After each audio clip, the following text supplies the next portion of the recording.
ಸದನದಲ್ಲಿ honey trap ಬಗ್ಗೆ ಮಾತನಾಡಿದಂತಹ ಸಹಕಾರ ಸಚಿವ ರಾಜಣ್ಣಗೆ ಬಿಗ್ ಶಾಕ್ ಎದುರಾಗಿದೆ. ಜೆಸಿ ನಗರ ಪೊಲೀಸ್ ಠಾಣೆಯಲ್ಲಿ ಪ್ರಕರಣವನ್ನು ದಾಖಲು ಮಾಡಲಾಗಿದೆ. ಸಹಕಾರ ಸಚಿವರ ವಿರುದ್ಧ ಜೆಸಿ ನಗರ ಠಾಣೆಯಲ್ಲಿ ಪ್ರಕರಣ ದಾಖಲಾಗಿದೆ. ಕೆಎನ್ ರಾಜಣ್ಣ ಶಪಥ ಮಾಡಿರ್ತಾರೆ, ಗೌಪ್ಯತೆಯನ್ನು ನಾನು ಕಾಪಾಡಿಕೊಳ್ತೇನೆ ಅಂತ ಹೇಳಿದ್ರು.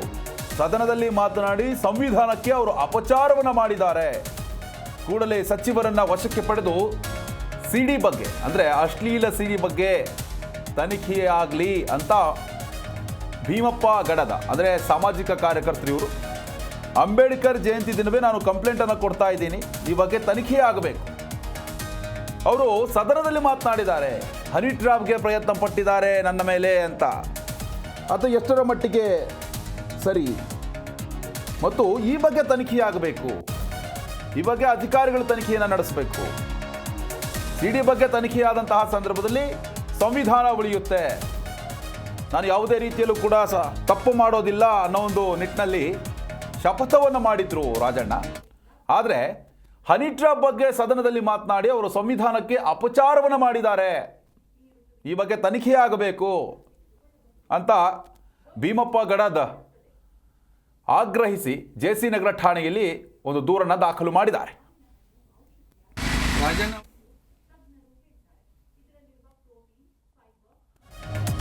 ಇನ್ನು ನಾನು ಕಳೆದ ತಿಂಗಳು ಗೃಹ ಸಚಿವರಿಗೆ ಮನವಿಯನ್ನು ಮಾಡಿದ್ದೆ, 48 ಗಂಟೆಯಲ್ಲೇ FIR ಆಗಬೇಕು, ಇಲ್ಲದಿದ್ದರೆ ಹೋರಾಟ ಮಾಡ್ತೀನಿ ಅಂತ.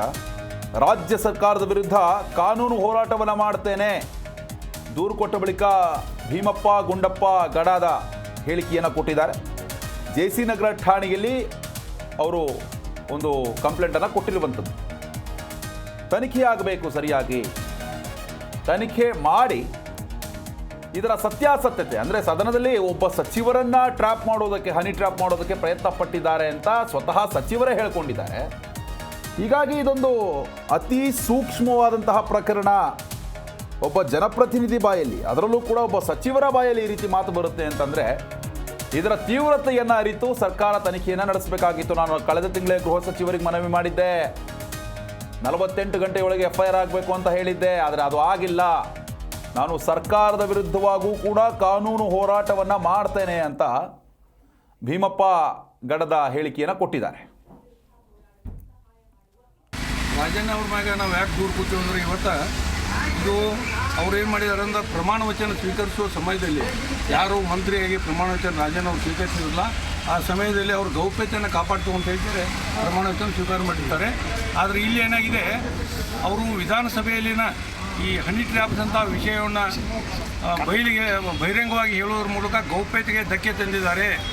ಅಂದರೆ ಸಂವಿಧಾನಕ್ಕೆ ಅಪಚಾರ ಬಗೆದಿದ್ದಾರೆ. ಅವರು ಏನು ಪ್ರಮಾಣ ವಚನ ಮಾಡಿದ್ರು, ಅವ್ರು ಏನು ಹೇಳ್ತಾರೆ ಅಂದರೆ, ರಾಜ್ಯದ ಮಂತ್ರಿಯಾಗಿ ನನ್ನ ಕರ್ತವ್ಯಗಳ ಯುಕ್ತ ನಿರ್ವಹಣೆಗೆ ಅಗತ್ಯವಾಗಬಹುದಾದ ಸಂದರ್ಭದಲ್ಲದೆ ಅನೇಕ ಯಾರೇ ವ್ಯಕ್ತಿಗೆ ಅಥವಾ ವ್ಯಕ್ತಿಗಳಿಗೆ ಪ್ರತ್ಯಕ್ಷವಾಗಿ ಪರೋಕ್ಷವಾಗಿ ತಿಳಿಸುವುದಿಲ್ಲ ಅಥವಾ ಬಹಿರಂಗಪಡಿಸುವುದಿಲ್ಲ ಅಂತೇಳಿ ಪ್ರಮಾಣವನ್ನು ಸ್ವೀಕಾರ ಮಾಡಿ ಈ ಹನಿ ಟ್ರ್ಯಾಪ್ನಂಥ ವಿಷಯವನ್ನು ಪ್ರಜಾಪ್ರಭುತ್ವದ ದೇಗುಲ ಎಂದೇ ಕರೀತಾರೆ. ಅವಕ್ಕೆಲ್ಲ ಅಲ್ಲೇ ಇವರು ಮಾತಾಡಿ ಏನು ಮಾಡಿದ್ದಾರೆ ಅಂದ್ರೆ, ಸಂವಿಧಾನಕ್ಕೆ ಅಪಚಾರ ಬಗೆದಿದ್ದಾರೆ.